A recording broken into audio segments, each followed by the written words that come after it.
Hey guys, getting ready to head out. I'm gonna go set some snares on a farmer's property up the road here. It's having some coyote issues, so got a bit of bait loaded up. Tub full of snares. I got ram snares and just regular snares in there too. Extensions. Support wire. I brought 6 ram snares for today. Put the windshield on. She's -10 or so. It's not too cold, but sure is nice to have that on there. Makes a big difference. Still not enough snow for a snowmobile. Crazy.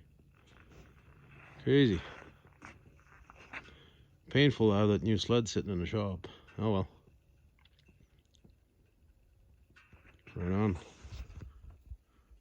So here there's a bridge and there's a creek here. And I've been setting snares behind us. I set 10 of them anyway, on the closer to farmland. Look at all these tracks, how they're all crossing right through that one little channel there. So I just put a ram snare. We'll see what that gives us. So here's a better view of that ram on that trail that goes up across the creek, comes off that bank.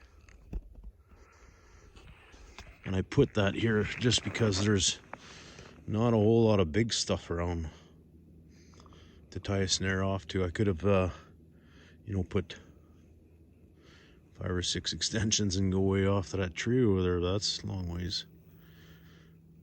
So this willow is, the base of it is actually big enough to hold this ram. You don't need a whole lot.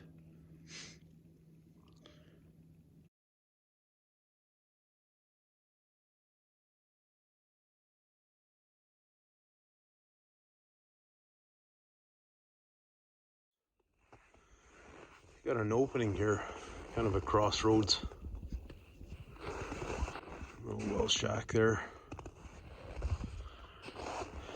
Anyways, private land is out that way, a quarter section away. And they've been coming in and out of here.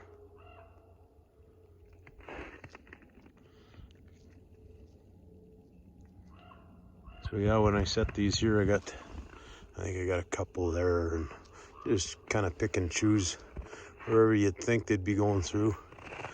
On that one poplar there, I got a snare and a little leaning pole, and I ran right along the edge with the quad.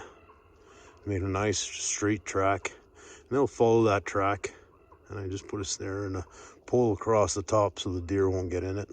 And then the quads, I usually just go around, but they'll pick the path of least resistance right and just go right through that snare. But anyways, we got 2 of them here so far.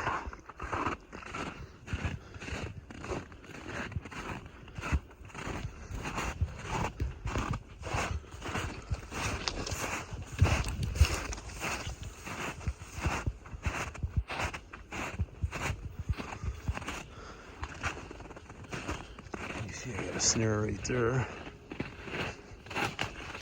And there's one right here.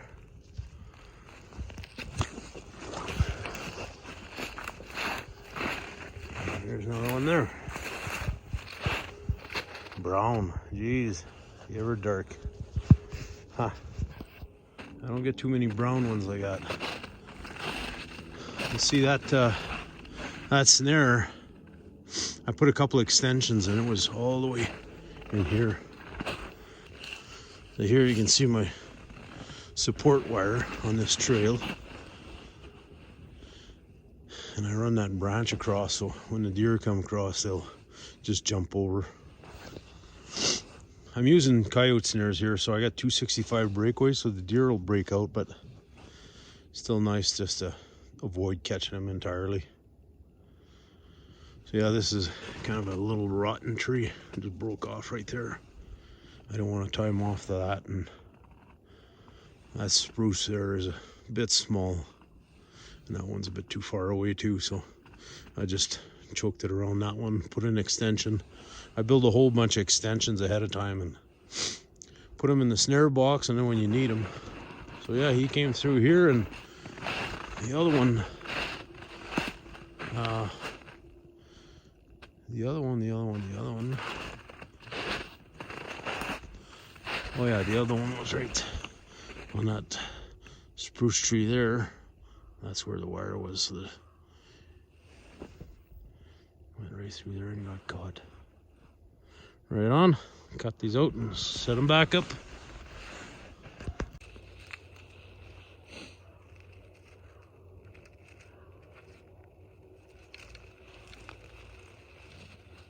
Just choking around the tree. You don't have to go quite as high. Like these leads are 4 feet. On my coyote snares, the wolves, I hang them up as high as I can go. As long as they're, you know, a couple feet, 3 feet off the ground maybe. Yeah, about 3 feet.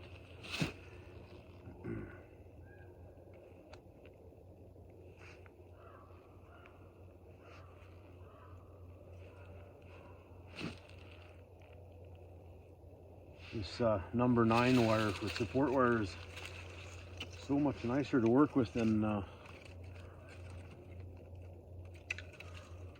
stainless wire. I used to have stainless wire. I can't find that anymore anyways, but it's very hard to work with. So on these coyotes, there's not as important, but if this was a wolf snare, I wouldn't be touching any branches or kneeling on the ground. You really got to watch your scent. Coyotes with farmland here especially, they're so familiar with all these different scents. And there's a power line there that crosses. Right where that power line is, I'm going to hang a left and put another set in there, a couple of boxes of bait and maybe 10 snares. But on the way here, I'm running this quad trail all the way along the tree line here. Yeah, just running in and out, hugging the trees as much as possible, right? And like you see here, this black poplar here, I put a snare right there. It's a pretty big tree, so I had to use an extension on it.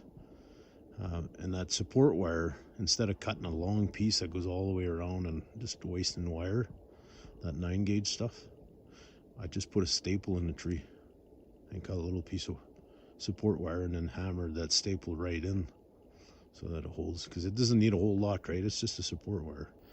But I'm going to put another one right here, right on this tree. So there's going to be one in this track and one in the other. Coyotes just love to follow these tracks. So I got those 2 snares up here, and I just put up and just add a finishing touch to it. I'm just gonna poke this branch in the ground back here and just kind of point it. So I just poke it in the ground and move it over. Just like so.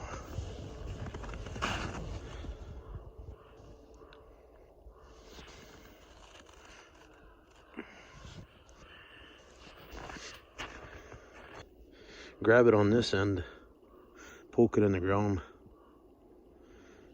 just to eliminate a bit more scent right close to the snare. And that one there has got a bit of grass, so I'm not going to do anything there. This one here is just a little bit wider, so I just put that branch just to try and guide him in.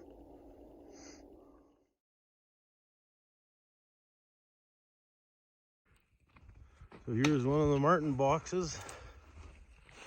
We got ourselves a fisher. Looks like a male. Yeah.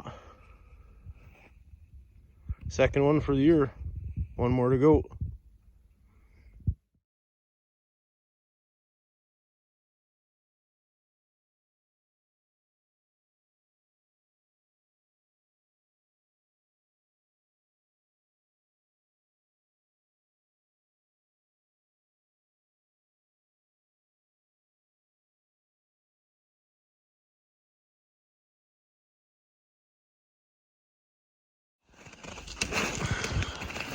We got ourselves a rabbit.